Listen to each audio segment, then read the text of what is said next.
चलिए मेरे प्यारे साथियों, कैसे हैं मेरे विद्यार्थियों, मेरे साथियों, मेरे दिल के धड़कनों।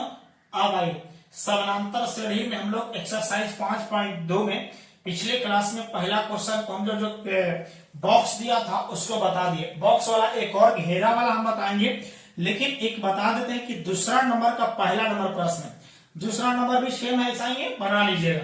पहले हम इसको समझाने की कोशिश कीजिए। देखिए, आपको जब बार बार कहेंगे कि जब एक बार कॉन्सेप्ट क्लियर हो जाएगा, आपको ये कंफर्म रहिए कि जब एक बार कॉन्सेप्ट क्लियर हो जाएगा तो मैथ में कहीं भी तरह का, किसी भी तरह का परेशानी नहीं आएगा, दुख नहीं होगा, दर्द नहीं होगा, एकदम वादा करते हैं।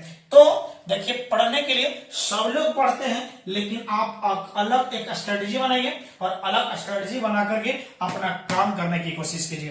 पहला जो आपके पास प्रश्न है दूसरे का, कहता है कि एपी का 10, 7, 4 डॉट डॉट डॉट का 30वां पद क्या होगा। देखिए, हमको मालूम नहीं है कि 30वां पद कितना होगा। हमारा यहां से देखिए 10, 7, 4 10, 7, 4 डॉट डॉट डॉट टीएन अंतिम पद नहीं दिया हुआ है।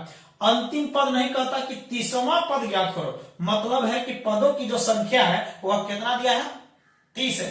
मतलब पदों की संख्या मतलब 1। हम बार बार कह रहे हैं एपी में 4 चीज दिया रहेगा, 4 चीज में 3 चीज ज्ञात रहेगा, पक्का है कि आप निकाल लीजिएगा।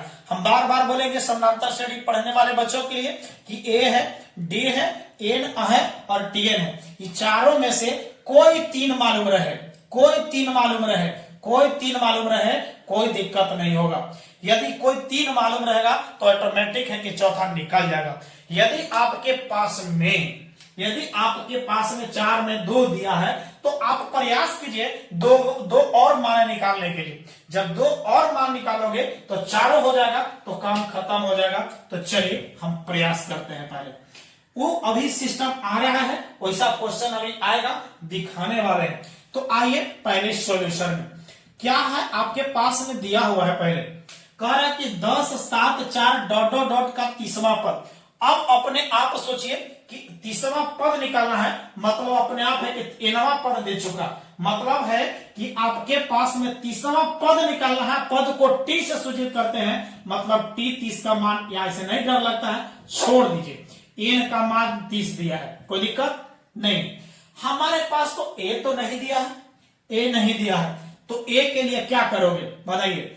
ए बराबर यहां से अपने आप सोचिए ना, ए का मान पहले, हाँ ए का मान कितना हुआ 10। अब डी निकालियोगे तो डी कैसे निकालोगे। डी बराबर आप जानते हैं कि T2 माइनस T1, यानी 2 क्रमागत पदों के अंतर से निकले मान को पदांतर या पक्षांतर या सर्वांतर कहते हैं। तो बताइए 10 नहीं T2 माइनस T1, इसको हम लोग T1, T2, T3, T2 minus T1, मतलब आप D बराबर निकालिए। T2 के जगह पर 7 माइनस T1 के जगह पर 10, मतलब D के जगह पर माइनस कितना आ गया हुआ, -3 आ गया। बोले कोई दिक्कत।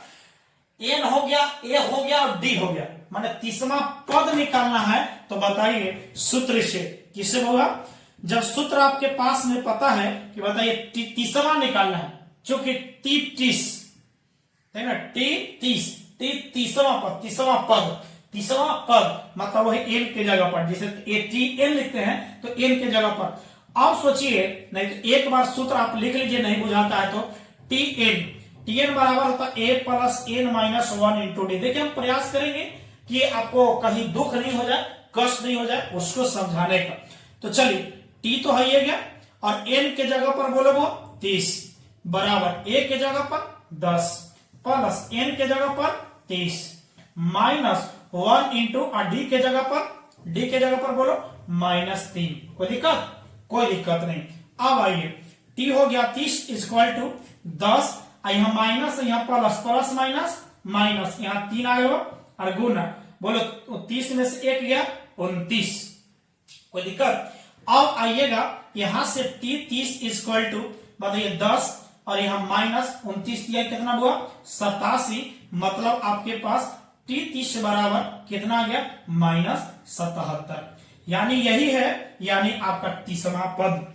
अब सोचिए आपके पास और डर लग रहा होगा, इससे शॉर्ट बता रहे हैं। देखिए शॉर्ट क्या, फॉर्मूला नहीं निकालना है। यदि ऑब्जेक्टिव बनाना हो तो ऑब्जेक्टिव के लिए सबसे पहले आपको बता दें, यदि मान के चलते हैं कि अभी आपके पास में 30वां पद पूछा है तो आपको पहले पता है a + 29d होता है। यदि मान के चलते 5वां निकालना 35 तो हम आपको a + 4d, आपको पहले ही आपको कॉन्सेप्ट नहीं बता है। यदि मान के चलते हैं कि यदि आपको 50वां होता तो a + 49d होता कि नहीं होता, ये कम था, a कम हो रहा था, तो 30 है तो एक कम, 5 है तो एक कम, 50 है तो एक कम। अब सोचिए कि हमारे पास में प्रथम पद और अंतिम पदांतर मालूम रहेगा, दोनों का पुट वैल्यू करेंगे और आंसर निकल जाएगा। हमें इतना डिटेल्स करने की जरूरत नहीं है, कब जब ऑब्जेक्टिव रहेगा तब, लेकिन जब सब्जेक्टिव बनाना होगा तो ऐसे, और ऑब्जेक्टिव बनाना होगा तो पुट वैल्यू गेट आंसर देख लो। यानी ए के जगह पर अपने आप सोचो 10 + 29 गुने डी के जगह पर -3, मतलब आपके पास में 29 × 87, 87 = -77, यानी शॉर्ट आ जाएगा। तो चलिए, क्या समझ में आया कि नहीं आया? जब आया तो आप जल्द से इसको कमेंट कीजिए और बताइए कैसा लगा। जल्दी से शेयर और सब्सक्राइब कर दीजिए प्लीज, इतना तो बनता है। थैंक यू सो मच, धन्यवाद। अगले में मिलते हैं।